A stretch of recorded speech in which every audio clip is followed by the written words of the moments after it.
was walking home late one night when a stranger suddenly called my name. At first, I ignored him. I figured he was talking to someone else. Then he said it again. Daniel. I stopped walking.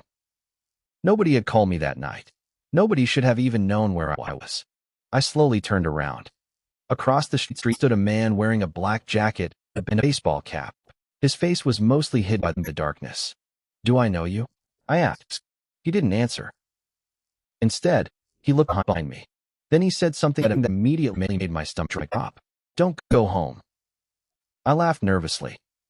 What? Whatever you do, don't go home tonight. I looked behind me.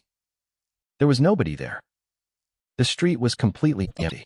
When I turned back, the man was gone. I looked around, confused. There wasn't anywhere he could have gone.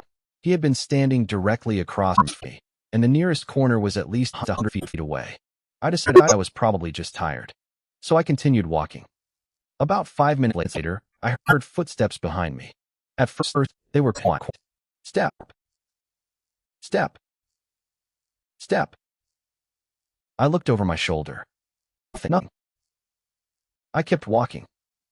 The footsteps continued. This time, they were louder. I started walking faster. So did the footsteps. I turned around again. Still nothing. That's when I started getting scared. I ran to the nearest convenience store and pushed the door. The cashier looked at me strangely. I grabbed a bottle of water and stood near the counter, pretending everything was normal. Then my phone vibrated.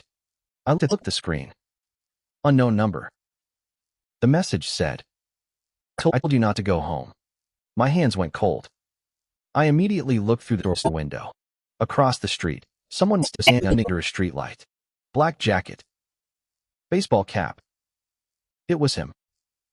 I pointed toward the window and shouted, "That's the guy." The cashier looked outside, but there was nobody there. I looked again. Empty. I called the police. About 10 minutes later, an officer arrived. I explained everything. He asked me what the stranger looked like. I described his clothes. Then the officer asked, did you see his face? I realized I hadn't. The officer checked for security cameras. I watched the footage together. It showed me entering the store. It showed me looking through the window. But there was nobody outside. The officer rewound the footage. Again. Nothing. Then he paused. Wait. He zoomed in on the reflection of the store window. There was someone standing behind me. The same black jacket. The same baseball cap. And he was only a few feet away. I turned around immediately. Nobody was there. The officer looked genuinely disturbed. He told me to stay somewhere else that night. So I called my friend and slept on his couch.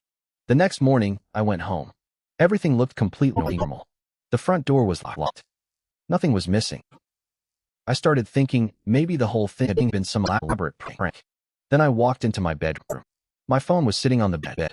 I knew I had left it in my pocket. There was one new message. Unknown number. I opened it.